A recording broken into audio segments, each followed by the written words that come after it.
ಒಂದಾನೊಂದು ದಿನ ಸಂಜೆಯ ಕೆಂಪು ಬಿಸಿಲು ಮಲೆತಿದ್ದ ಹೊತ್ತು ಧಾರವಾಡ ಹತ್ತಿರದ ಒಂದು ಸಣ್ಣ ಹಳ್ಳಿ. ಈರಪ್ಪ ತನ್ನ ಹಳೆಯ ಕಟ್ಟೆಯ ಮೇಲೆ ಕುಳಿತು ಊರ ಬಾಗಿಲನ್ನೇ ನೋಡುತ್ತಿದ್ದ. ಅವನ ಮಗ ಬಸವರಾಜ ಸಿಟಿಯಿಂದ ವಾರಕ್ಕೊಮ್ಮೆ ಬರ್ತಾನ ಅಂತ ಹಾದಿ ಕಾಯೋದು ಅವನ ದಿನಚರಿ. ಅಷ್ಟೊತ್ತಿಗೆ ಬಸವರಾಜ ತನ್ನ ಕಾರ್ ತಗೊಂಡು ಬಂದು ನಿಲ್ಲಿಸಿದ. ಗಾಡಿಯಿಂದ ಇಳಿದವನೇ, ಏನಪ್ಪಾ ಇಲ್ಲೇ ಕುಂತಿಯಲ್ಲ, ಗಾಳಿ ಬಡೀತದ ಒಳಗ ಹೋಗ್ಬಾರ್ದಾ ಅಂದ ಸ್ವಲ್ಪ ಜೋರಾಗಿ. ಈರಪ್ಪ ಮುಗುಳ್ನಕ್ಕು. ಬಾ ಅಪ್ಪ ಬಸವಣ್ಣ, ಆರಾಮ ಇದೀಯಾ? ಸುಸಿ ಮೊಮ್ಮಕ್ಳು ಬಂದಿಲ್ಲೇನು? ಇಲ್ಲಪ್ಪ, ಅವ್ರಿಗೆ ರಜೆ ಇಲ್ಲ, ನಾಳೆ ಸಾಯಂಕಾಲ ನಾನು ವಾಪಸ್ ಹೋಗ್ಬೇಕು, ಬಹಳ ಕೆಲಸ ಐತಿ ಅಂತ ಕಿರಿಕಿರಿ ಮಾಡ್ಕೊಂತಾನ ಬಸವರಾಜ ಮನೆಯೊಳಗೆ ಹೋದ. ಆ ರಾತ್ರಿಯ ಮಾತುಕತೆ.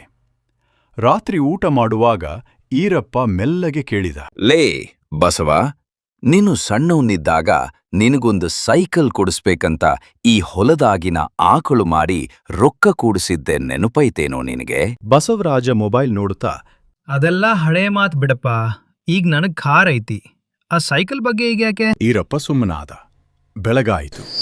ಮರುದಿನ ಬೆಳಿಗ್ಗೆ ಬಸವರಾಜ ಹೊರಡುವಾಗ ಈರಪ್ಪ ಒಂದು ಸಣ್ಣ ಹರಿದ ಪ್ಲಾಸ್ಟಿಕ್ ಚೀಲ ತಂದು ಮಗನ ಕೈಗೆ ಕೊಟ್ಟ. ಇದು ಇರ್ಲಿ ತಗೋಪ, ದಾರಿಯಾಗ ಹಸಿವಾದರೆ ತಿನ್ನುವಂತೆ ಅಂದ. ಬಸವರಾಜ ಗಾಡಿಯೊಳಗೆ ಆ ಚೀಲ ಎಸೆದು, ಅಲ್ಲಪ್ಪ, ಸಿಟಿಯಾಗ ಎಲ್ಲ ಸಿಗತೈತಿ, ಇವೆಲ್ಲ ಹಳ್ಳಿ ತಿಂಡಿ ಯಾರಿಗ್ ಬೇಕು ಅಂದುಕೊಳ್ಳುತ್ತಾ ಕಾರು ಸ್ಟಾರ್ಟ್ ಮಾಡಿದ. ಮನಸ್ಸು ಕರಗಿದ ಕ್ಷಣ. ಸಿಟಿಗೆ ಮುಟ್ಟುವಷ್ಟರಲ್ಲಿ ರಾತ್ರಿಯಾಗಿತ್ತು. ಹಾಗೆ ದಾರಿಯಲ್ಲಿ ಹೋಗ್ತಾ ಹೋಗ್ತಾ ವಿಪರೀತ ಹಸಿವಾಯಿತು ಬಸವರಾಜನಿಗೆ. ಅಪ್ಪ ಕೊಟ್ಟ ಚೀಲ ನೆನಪಾಯಿತು. ಕಿರಿಕಿರಿ ಮಾಡಿಕೊಳ್ಳುತ್ತಲೇ ಚೀಲ ಬಿಚ್ಚಿದ. ಅದರೊಳಗೆ ಇದ್ದದ್ದು ಅಪ್ಪನಿಗೆ ಬಹಳ ಪ್ರಿಯವಾದ ಶೇಂಗಾ ಹೋಳಿಗೆ. ಆದರೆ ಅದರ ಜೊತೆಗೆ ಒಂದು ಸಣ್ಣ ಚೀಟಿ ಇತ್ತು.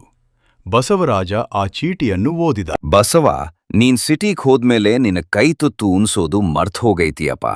ಈ ಹೋಳಿಗೆ ನಿನ್ಗೆ ಬಹಳ ಇಷ್ಟ ಅಂತ ನಿನ್ನವ್ವ ಮಾಡ್ತಿದ್ಲು, ಈಗ ಅಕ್ಕಿ ಇಲ್ಲ.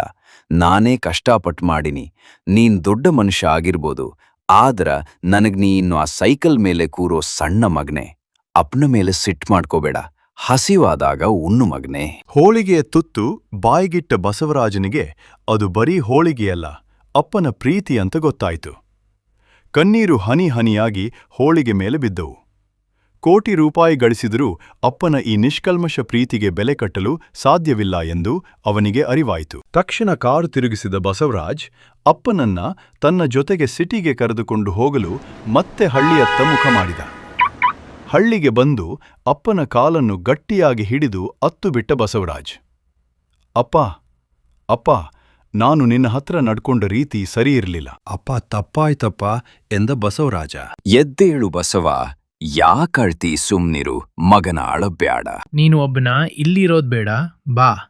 ಇಲ್ಲಿ ಬೇಡ, ಅಲ್ಲಿ ನಮ್ಮ ಹತ್ರನ ಇರ್ಬೇಕು, ನೀನು ಬಾ, ಹೋಗೋಣ. ಸಂದೇಶ: ಹಿರಿಯರು ನಮ್ಮಿಂದ ನಿರೀಕ್ಷಿಸುವುದು ಹಣವನ್ನಲ್ಲ, ಕೇವಲ ಸ್ವಲ್ಪ ಸಮಯ ಮತ್ತು ಪ್ರೀತಿಯನ್ನು ಮಾತ್ರ. ಅಲ್ಲವೇ ಮಕ್ಕಳೇ? ಹಿರಿಯರನ್ನು ಯಾವತ್ತೂ ಗೌರವಿಸಬೇಕು, ನಿರ್ಲಕ್ಷಿಸಬಾರದು. ಸರಿನಾ?